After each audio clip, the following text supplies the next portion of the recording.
stuff. And you're welcome to watch me do stuff. Maybe learn how to do some stuff. I wouldn't take most of the stuff I do as advice because I'm self-taught and I like to do things the hard way. But some of the stuff I do is that, and I take it off-road. I also mess with that. And I ride this. And I'm currently working on that.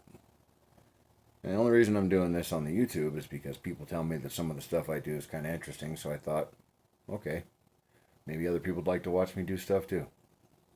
I don't know. But here we go, my first video on YouTube. And come along for the ride. We're going to see if we can get that thing running.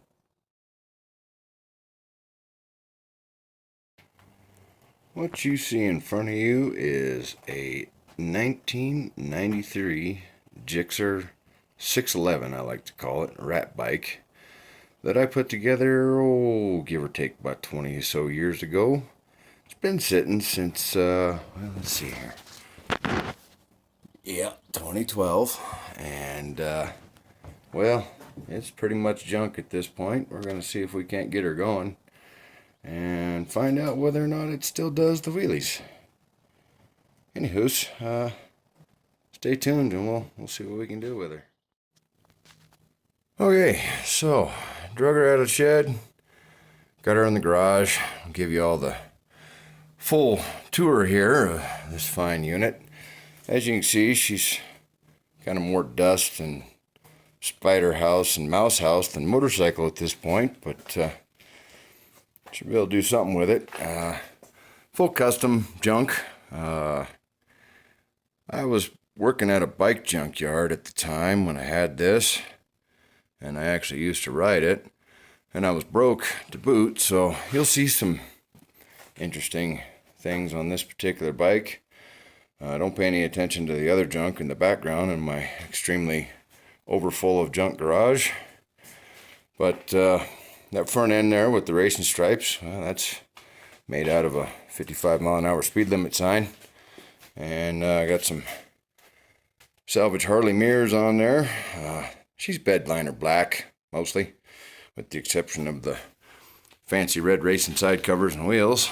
The tail is off of a, I believe an '01 Gixxer 1000, mostly held together with tape and zip ties and dreams.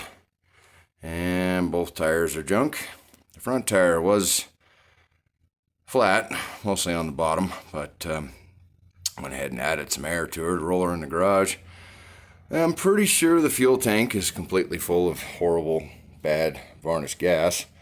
I can't currently get the tank lid open. Appears to be seized. And we'll get her cleaned up here a bit and see what we're working with.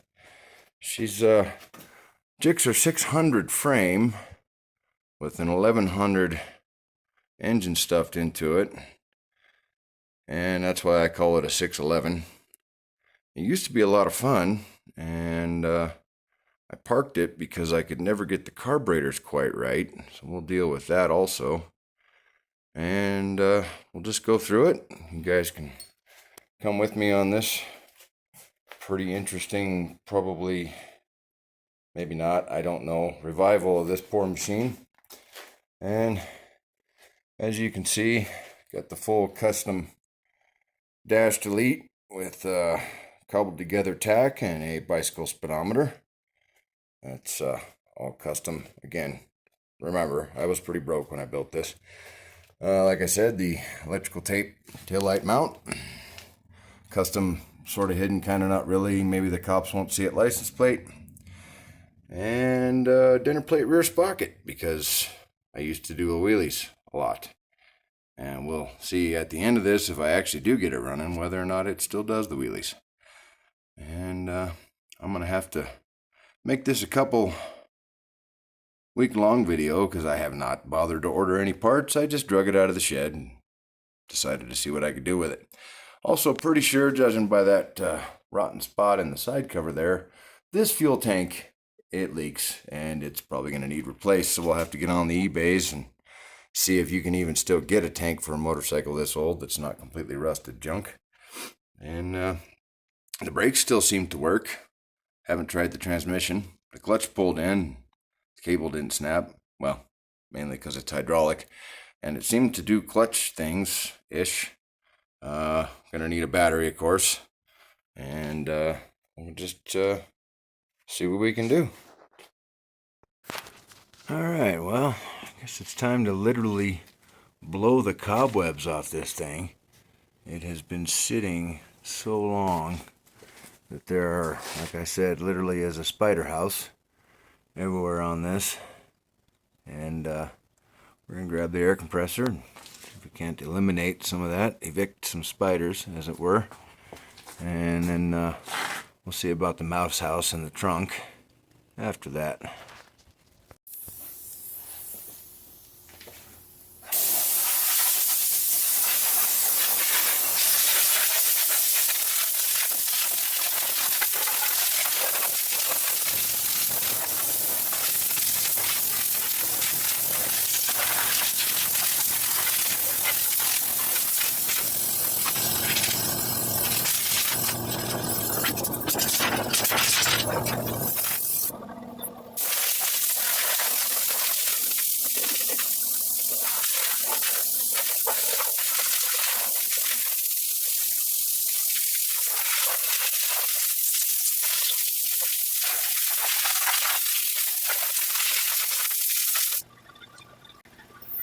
I don't know if you can see all that, but that was an impressive amount of dust that just came off of that thing. Sorry about the compression noise.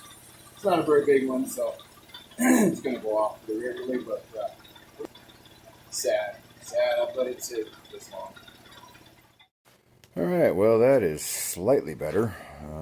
Still a lot of dust on there, but less cobwebs anyway. We still got quite a bit of dirt and 12 years of gunk on here, but let's pop the trunk and see what I left in there.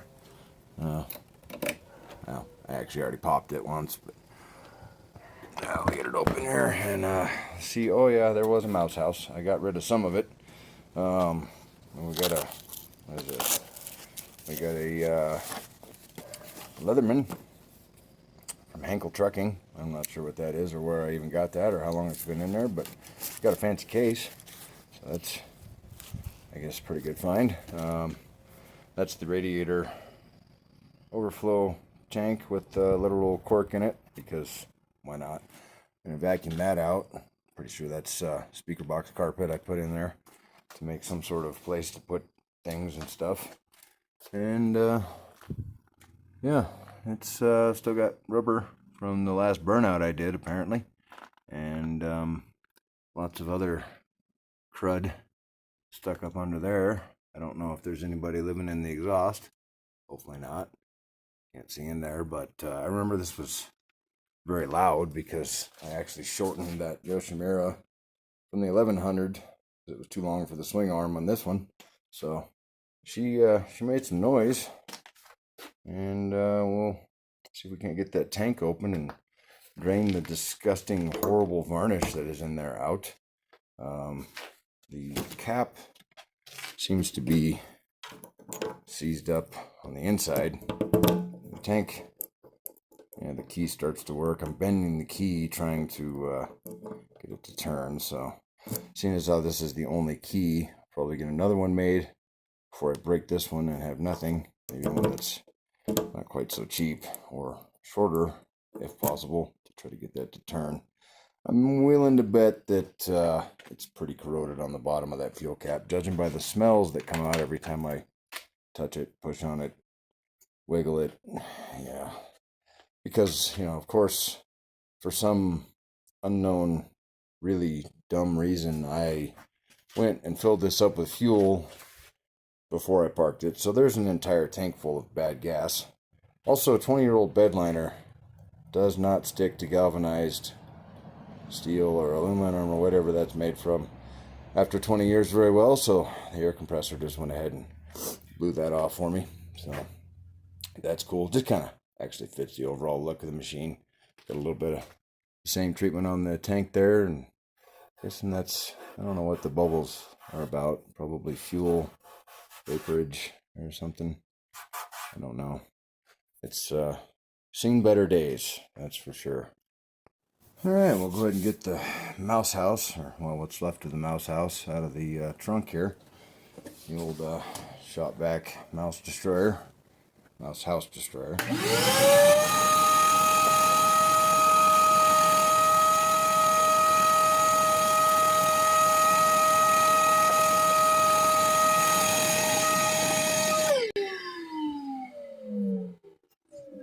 Okay, that ought to at least minimize the hantavirus potential of the trunk there, to some degree. Can be worse than it was. And next order of business, this is just, I guess, just sits on there. I don't remember, because it's been forever ago. That kind of looks like something I do. No bolts, just wedges under the tank. I'm going to get this battery out of here and probably take it down and get a new one, because after 12 years of sitting, I'm relatively certain it's no good. We can try to put it on the old charger and see what happens, but yeah, you can bet it's probably not going to do anything but waste some electricity. So get some tools and we'll get that yanked out of there and see what we're working with on that. All right, pretty simple screwdriver. See if we can't make sure we drop the nuts from the battery down in the bike, because that's always a good way to go. No idea what that wire is for. It goes into that. Yeah, well, you can definitely tell I worked on this when I was in my 20s. Don't know if I do things a whole lot better now, but I try to minimize stuff like that. And I do own an old Mopar, so wiring is something I've learned quite a bit about in recent years. And that is not great. I guess it worked. Don't know if it still would or not, but at one point it did. At least the battery posts weren't all corroded and gross. Get the fancy hold down elastical strap off of there, and pull it out amongst all these wires and stuff. Get that out of there. Yeah, there we go. Ooh, Deca. Let's see what vintage that is. Definitely circa before 2012. Non-spillable flavor. Yeah, I don't know what those numbers mean because there's no date code in there. But don't think there's even, I don't know if there's any fluid in there. I don't hear it. Well, maybe we can throw it on the charger and see what it does. Probably nothing. I don't know. There's a charger right behind the bike there. We'll give it a shot.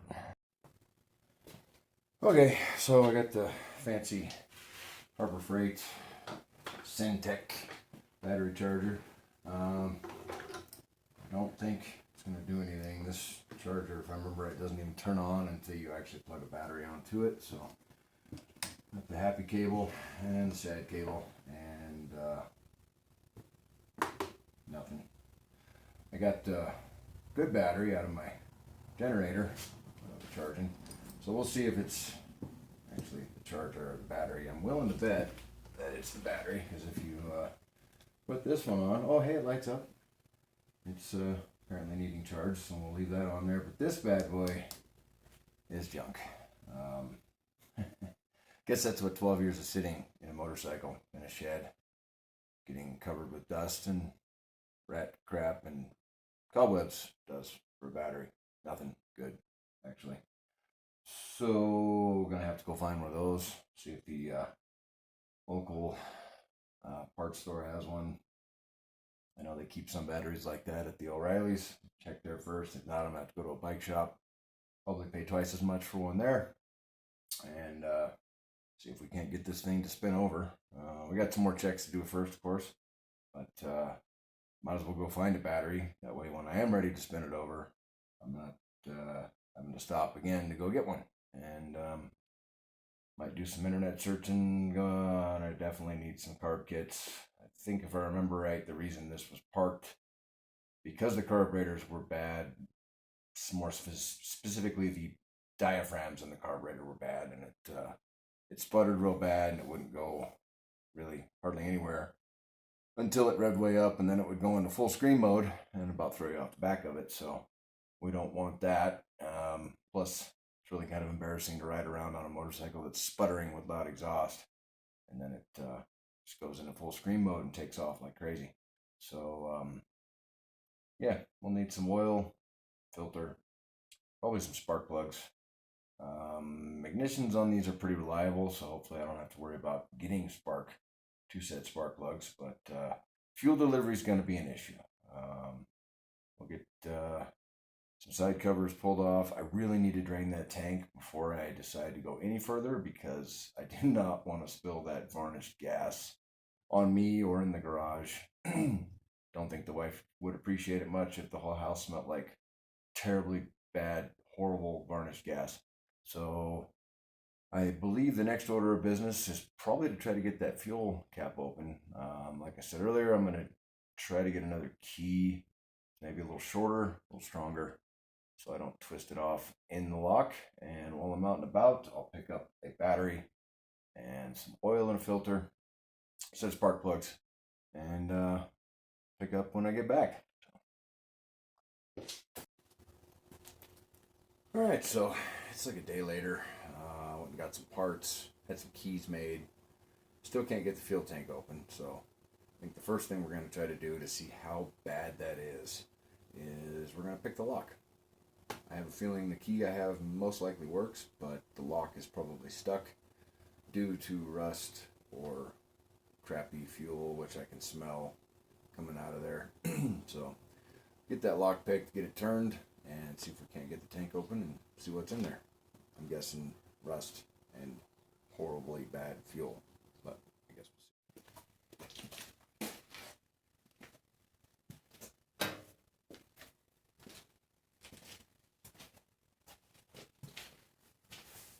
Okay, so I'm back, got some parts, got some keys copied because the one I had was about to break. Still cannot get this lock to turn. Guessing it's rust and old fuel and grossness in this tank, as I was describing yesterday. Key goes in, real nice. Won't turn the lock more than about a quarter turn, which I can feel that it's turning the lock, but I'm going to break the key. So we're going to go ahead and turn it with this and pick it with this because I'm relatively certain I'm going to break that key off if I try to force it. So go ahead and feel our way around in here and get the thing picked. We just got to hold some tension on. Work the screwdriver down in on the pins so you can feel each one release. I'm not the best at this because I taught myself, but no, it's not a throwback to misspent youth. I worked at a Hume Woods, which used to be a hardware store around here, and I learned about locks when I used to rekey locks at the customer service counter. And there we go. We got it open. That was way, way harder to turn than it should have been. I can smell the stink coming out already. I don't even know if I want to open this. And turn on my headlamp here. I work as a miner, so this is normal to me. And oh boy, yeah, that's not good at all. Let me get you in here so you can see this. Ugh, ugh, and the smell is, yeah. Like I said, I filled this up with fuel in 2012 before I parked it, and I'm regretting that decision quite a bit. Let's get you in here so you can see. That is not good.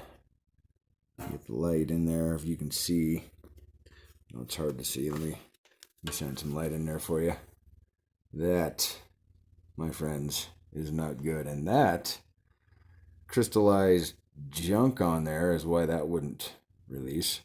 Kind of makes some sense. It was pretty much packed solid full of whatever that stuff is that comes out of gas nowadays.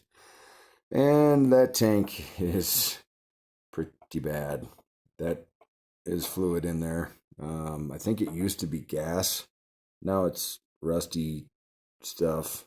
And I don't know if this tank's going to be savable. Like I was showing you. There's a side cover there. It looks like it was leaking out of somewhere. So we'll get the tank drained and see how bad it actually is. Yeah, that's going to be an issue. I don't know if I can even still get that tank, but I guess we'll see. At least, you know, I went and got a battery and some oil, and a filter. O'Reilly's had it in stock, no less, which is pretty awesome. So let me go find some sort of container and pull the fuel hose off and put her in prime mode.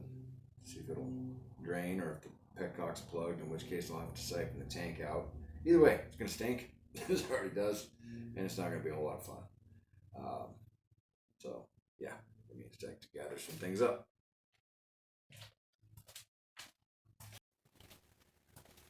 All right, well, we need to get the tank off, or lift it up anyway, to get to pretty much anything. Just gonna put that back there.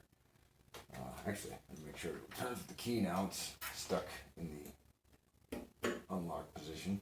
It's sort of, oh, hey, there we go. Looky there. Once you get it unstuck, it works. Amazing. Oh, it sort of works. Sort of twisted my key already too. Luckily I had a couple of those old locks. Gotta love it. Anyway, get some bolts out of the back of the tank here. See if I can't drop those down in here somewhere.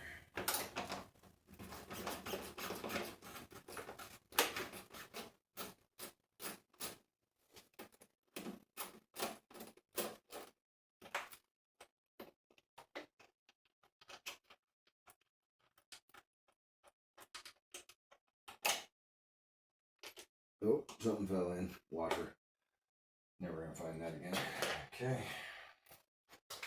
Oh, well, maybe. It's in the airbox. Handy. This side.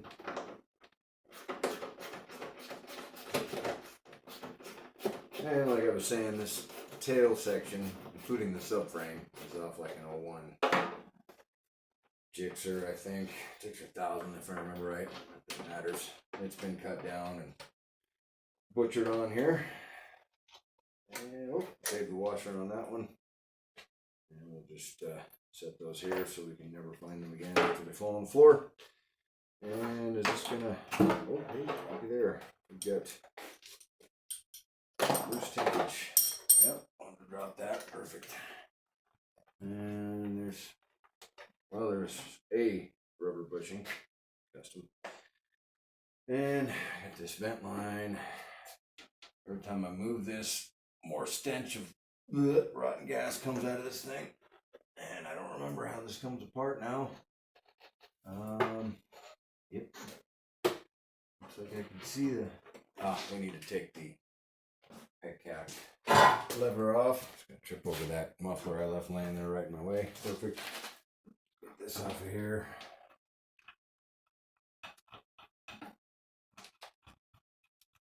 And this has what's called a vacuum petcock, which means it's pretty much always on.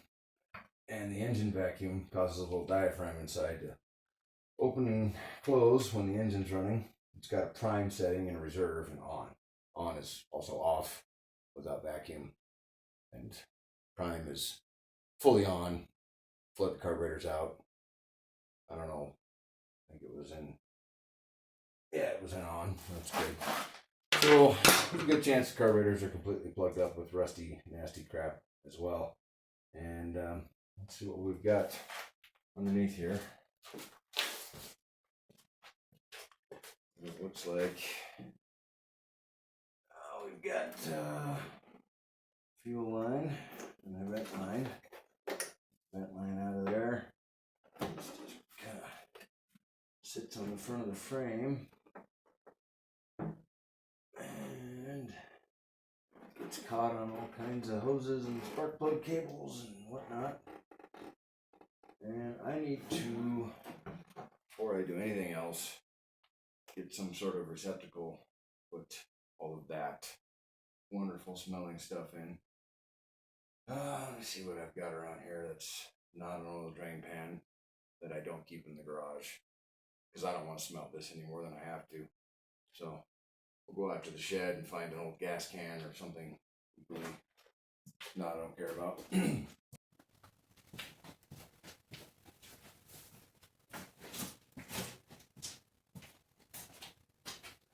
Okay, so I moved you back further so you can actually see what I'm doing. And get the tank loose.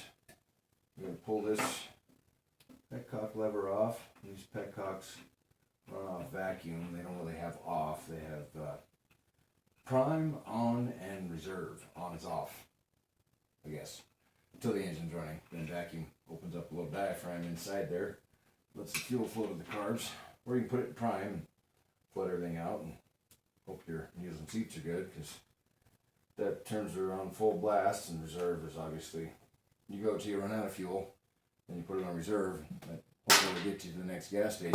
If not, then you're just pushing, because this doesn't have a fuel gauge or a light, and it never did. I think the 1100s had a fuel gauge. This one never did.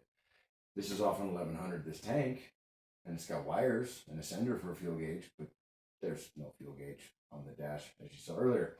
So anyway, went and got a junk gas can out of my collection of junk gas cans. It actually came with this house when I bought it. And we'll see if we can't direct the stinky grossness that is in here to here. Pull the fancy, albeit somewhat destroyed side cover off as well. There's one screw here. There might be one up on the top. Set it here. Make sure you put that somewhere I'll never remember where. And let's see on this side. Let me pull that side off yet. And we got voltage underneath there. Let's just maybe move this over without ripping the fuel line off. Find a 10mm wrench and or socket and get that off of there. I don't have one sitting here. Hang on just a second. Alright, wrench.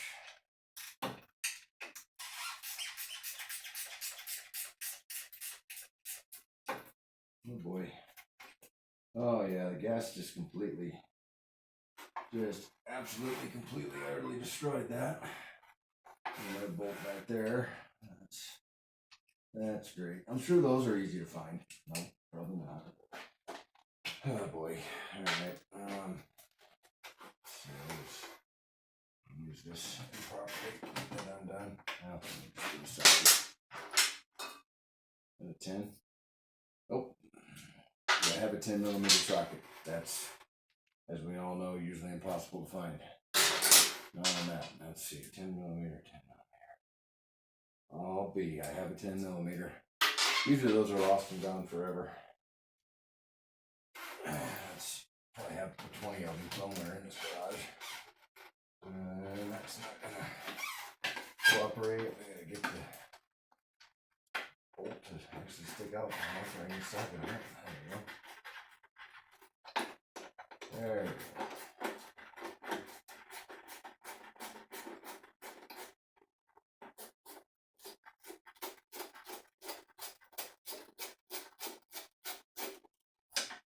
Okay.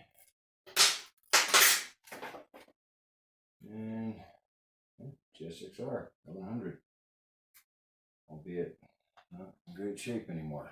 And we're going to pull the fuel line off the petcock and get the tank off the bike. I need some pliers. I don't have any over here.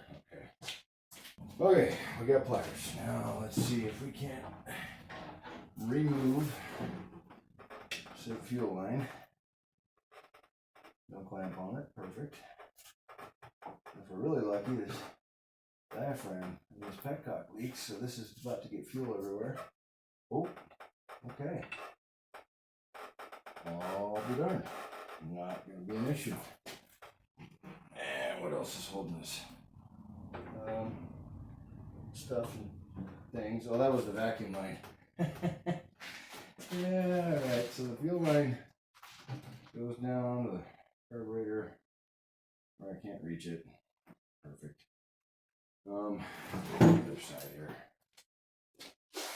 really hope that I spill stinky fuel all over in this bike. No, that was a fuel line. This is a vacuum line. Yeah, I don't know what I'm talking about. That's pretty normal. Okay, vacuum line's off. Set those there and forget about them. And what else we got here? We've got another fuel line. She was a dual feed. Okay, this one is crunchy. Wonderful. Let's hope that one leaks too. Maybe not. And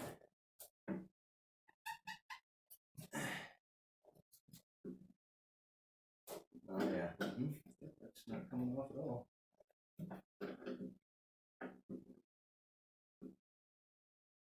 Come on. Okay. No fuel, which means either the diaphragm and the petcock is still good, unlikely, or it's completely plugged up with rust, more likely. All right, so as you can see, we've got, it stinks.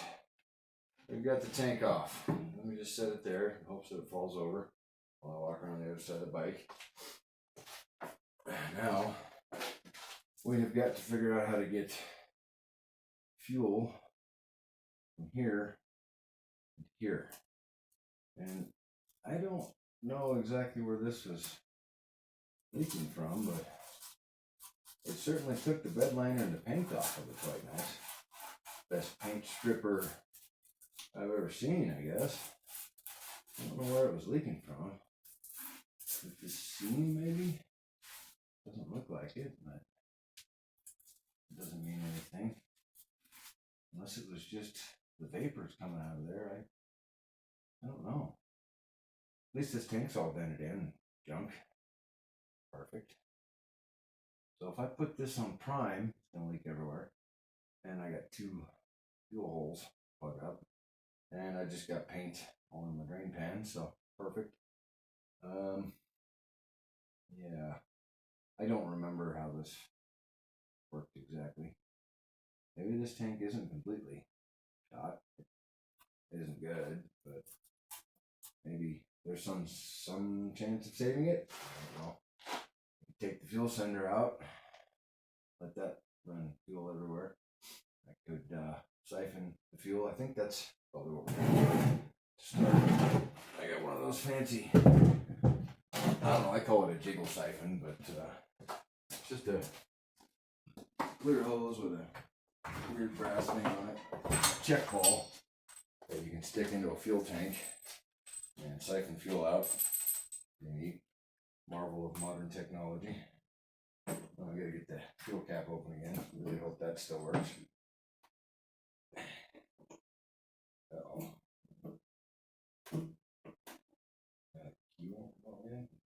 Help? What?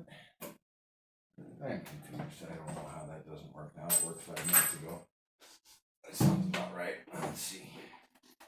Why do you not want to put up forward? No, maybe. No, there we go. Okay. Stinks. Oh, well, I think that's supposed to come out of there. Oh, that looks pretty good. It works now.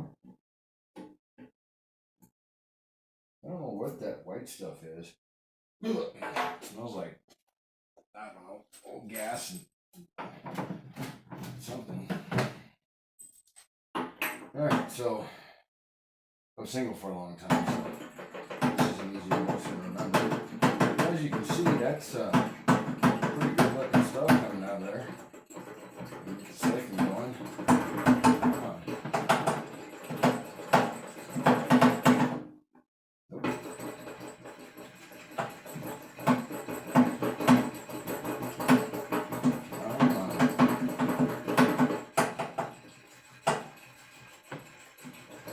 Well, alright, we need a little more puddle inside the tank here. Let's try it this way. Get the gas over the hump, start flowing. I say gas in the loosest sense of the word.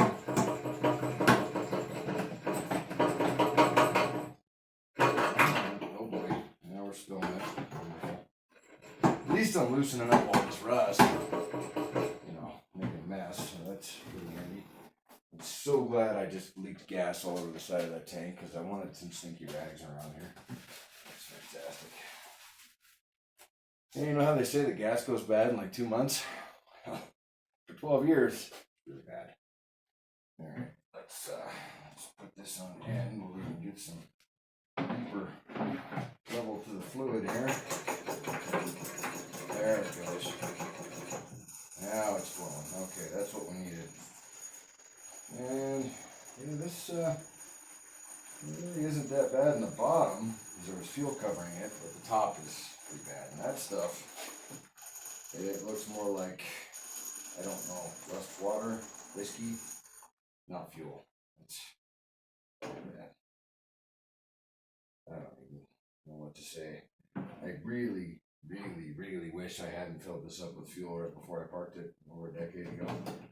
But I did. And I still am wondering if this tank is leaky or if it's just the vapors that were coming out of there. Something leaked over here-ish. I don't know what that was exactly. But, I don't know. Figure it out later. Almost out.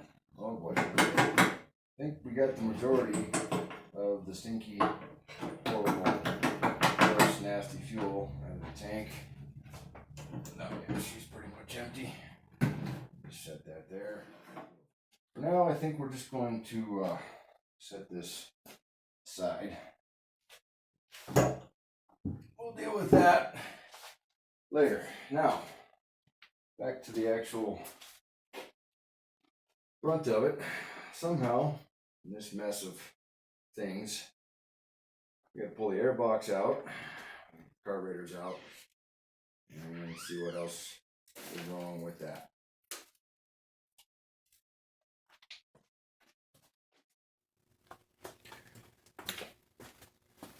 Okay, so moved you over so you can get a little better view. Got the carburetors loose. They're moving side to side. They're out of the boots. We got to get this throttle cable off here, and I need a tool that's sitting over there.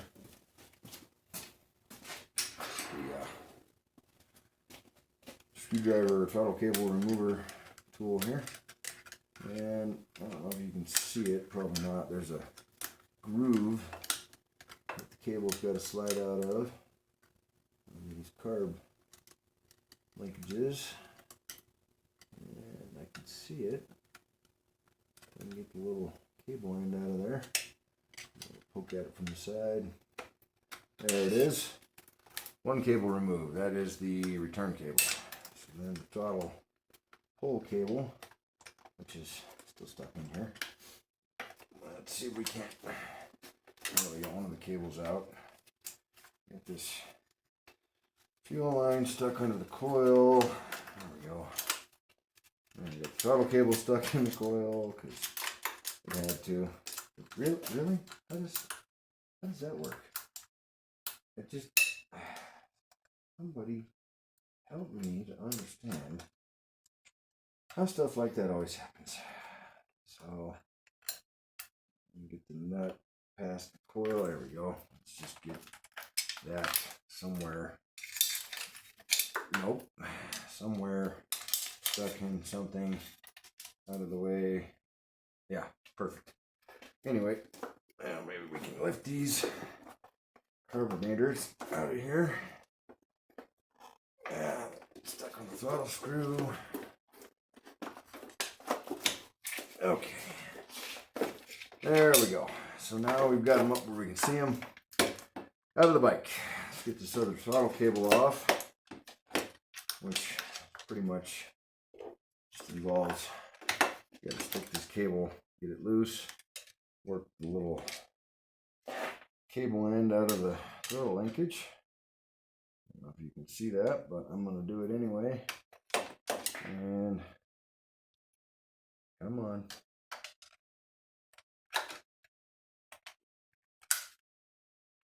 Yep, there we go. Okay, throttle cables removed, carburetors out of bike.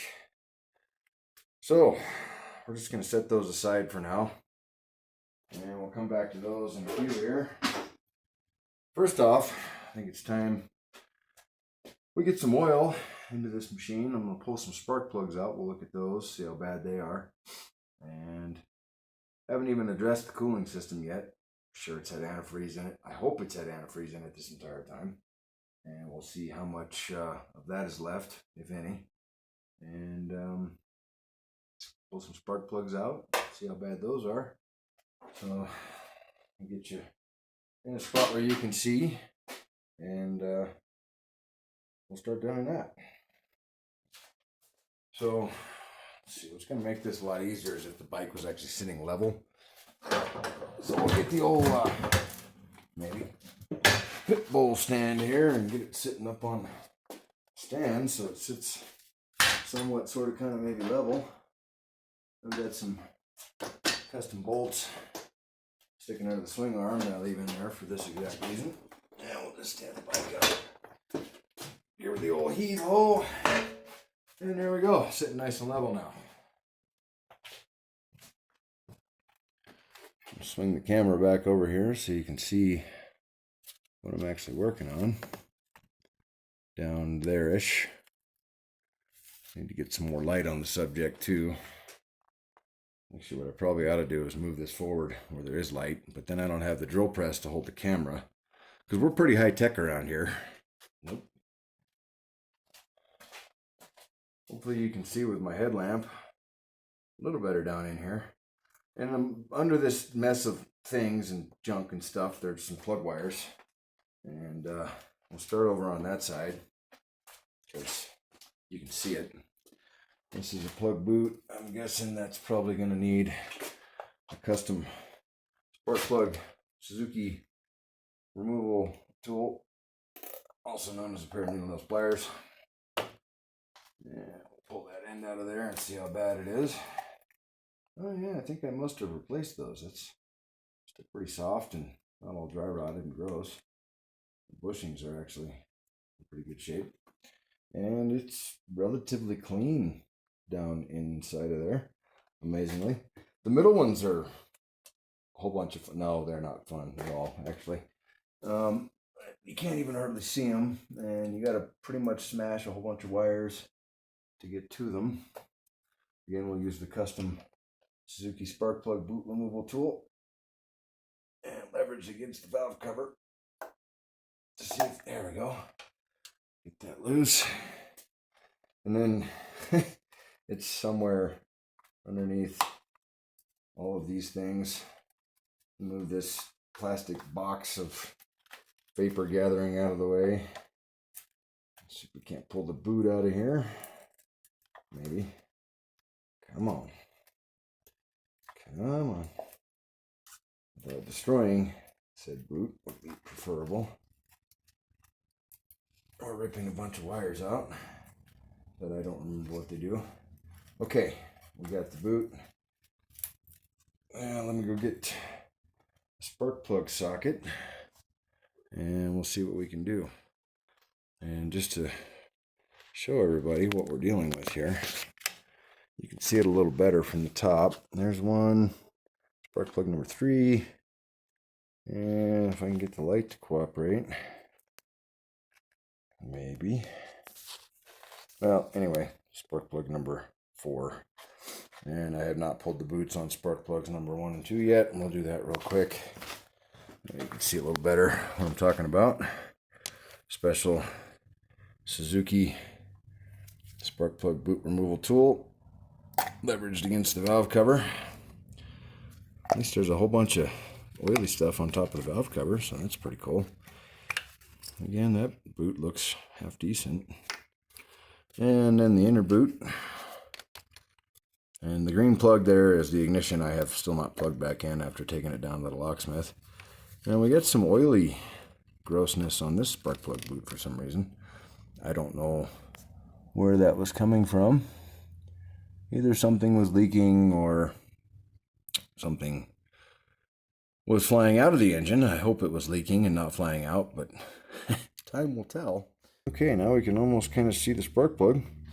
And then there's number 1.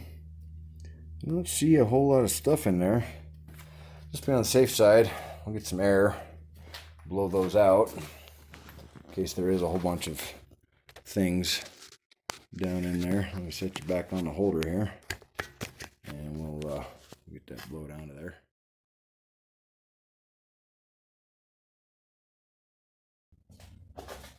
I don't know sure if I need it, but we'll get the wobbly socket extension on there. See what we can do. We'll start over on this side so you can see what I'm doing. Get this pointed in the direction of the cylinder head, perhaps. Get some light on it. I don't know if you can see that or not.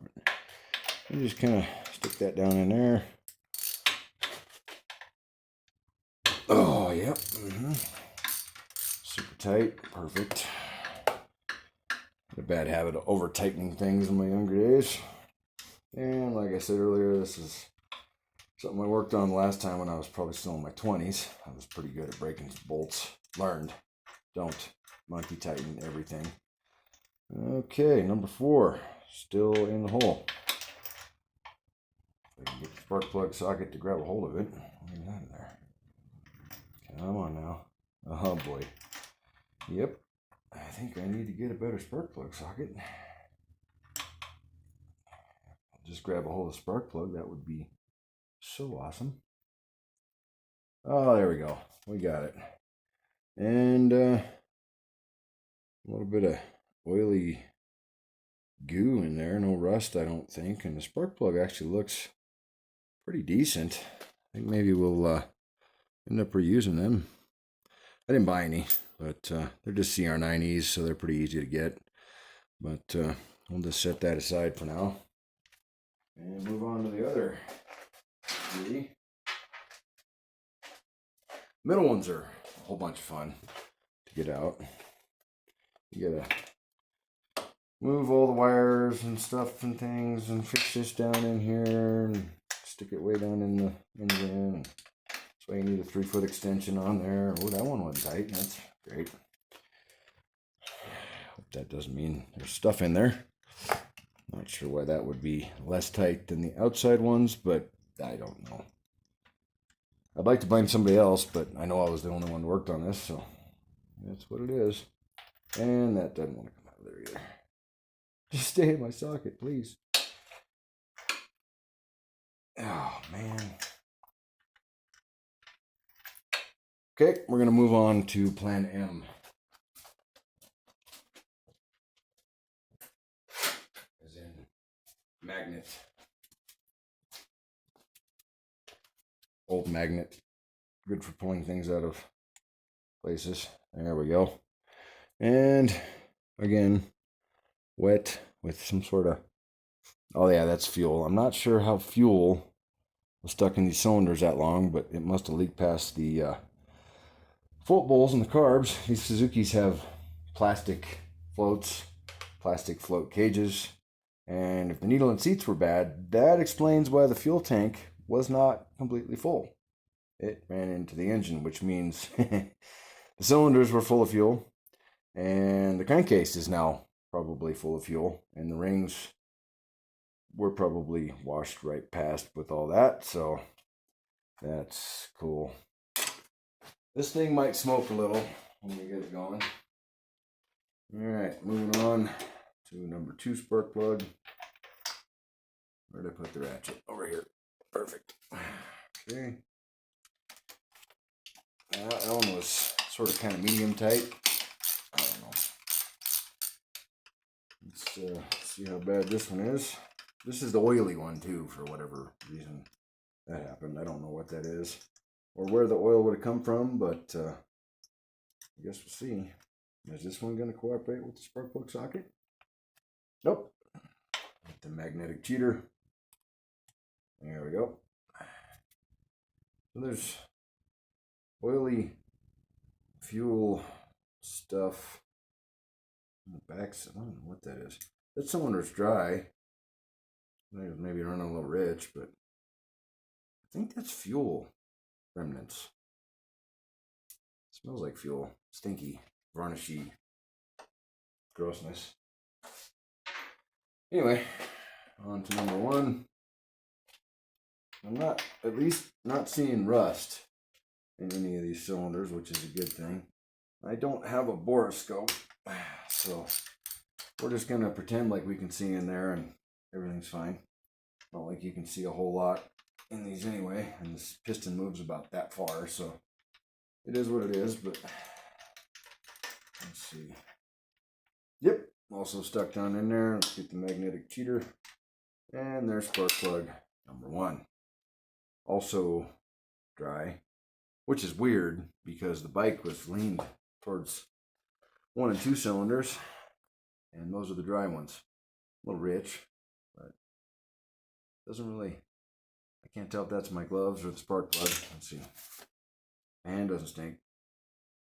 That doesn't smell like fuel, really. I don't know. Moving on. So I think just for the sake of doing it, we're going to get a little something oily and put in those cylinders before we try cranking this over. I don't have any of that Marvelous Mysterious oil in stock in the old garage here, so I have to look around and see what I can find. Well, here we go. We got some Corrosion X, world's greatest lubricant, penetrant, and anti-seize. Sure. Yep. I'll just spray some of that in there. Just a little shot. Yep. No, it's foamy. Neat. And yep. And a little bit on this one. Mostly in, some on. Nope, I said that backwards. Mostly on, some in. Perfect. All right, now I think we'll install a battery and see if this thing will spin over and not make horrible noises. And just direct your attention back to the battery area, and we'll see if we can't get the Super Start battery I bought at the O'Reilly's in there and see if push the button and whoop, things happen. I throw my glove on the ground first, which is fine. I needed to bend over to pick up this battery anyway. You know, at least these new batteries have threaded posts. You know, if you've ever worked on old motorcycles, they used to have this little loop and then a nut that slid into a loop, and they would fall into the bike and you would never find them again. This is a way better design. Good job, Super Start. Granted, I haven't bought a battery in quite a few years, but if this is the way they're doing them now, good job. The loop with the nut thing, it's terrible. So this is a fresh one too. April 24. Let's move all this stuff out of the way so we can't smash some of these wires. Drop her down on in there. Well, it fits. That's a good sign. We'll put the happy cable on first. Pull the red protector out of the way. See if it fits on there. It does, and the hole even lines up. That's fantastic. All right, let's get that fastened down.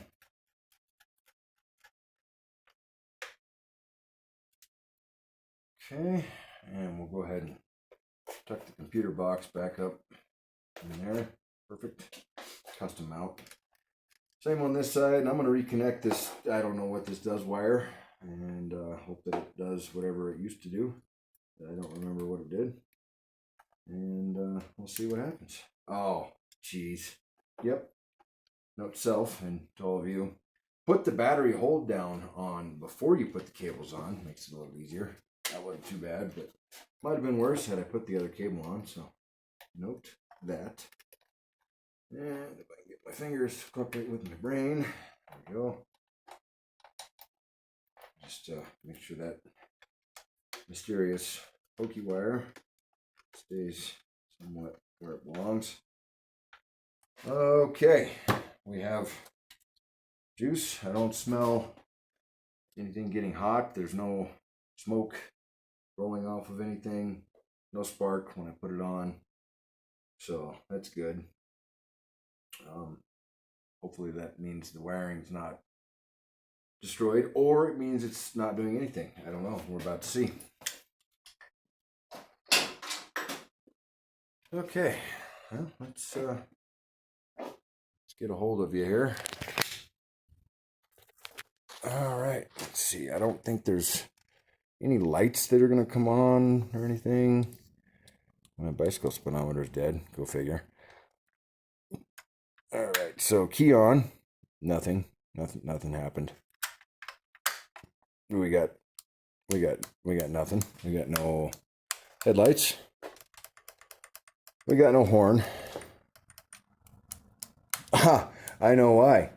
Because I'm forgetful, and well, the issue is when you don't hook up the ignition switch to the wiring on the bike, turns out nothing's gonna happen. So I think we'll go ahead and do that real quick. Anyway, like I said, I pulled that out because I took the ignition down to a locksmith to have keys made, because I wanted to make sure they worked in the ignition, because I don't live in town and I didn't want to have to make a trip back down there if the key wasn't exactly going to work. And you can see this is, well, it's seen better days. I don't know what that wire does. The main power wire has been bypassed into that, so we'll go ahead and plug that back in, which is really fun to do one-handed. At least I used weatherproof connectors on that one. That's good. And then this, oh boy, we're just going to pretend we didn't see that and plug that back together. I think that's the way it goes. I don't know. It's so melted it can go in any way you want it to, I guess. That seems to be plugged in-ish. Okay, I'm going to try this again. We got nothing happening. Oh, we got headlights though. Look at there. We got a headlight. We got fancy headlight. One. Okay, well, that's at least a sign of life. And the headlight switch works. Yay! We got hornage. Sounds really awesome. Nope. Let's see. Now for the test. Is it going to crank? Is it in neutral? Well, let's make sure. Pretty sure it is. It is in neutral. Okay. Here we go. Moment of truth. No clutch switch. Bypassed that a long time ago. Oh, look at that. And we've got, I see some sparkage somewhere on something. I'm glad that's not flammable up there, or we'd have just burnt the bike to the ground. Where was that sparkage coming from? Let's try that again. You guys seeing things?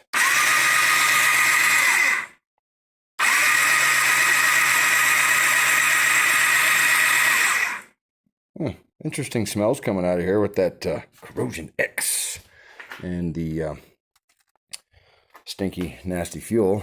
Well, we can install numero uno spark plug and hold it against the engine to see if it does sparky things, and then we'll know if we got spark, and that's one less thing we got to address later on. I don't know if that's going to ground right there or not, but we'll find out. If it'll stay there. Stay. You stay. Let's see. Watch for me. Redneck spark test commencing. Oh, look at there. We got sparkles. Yay.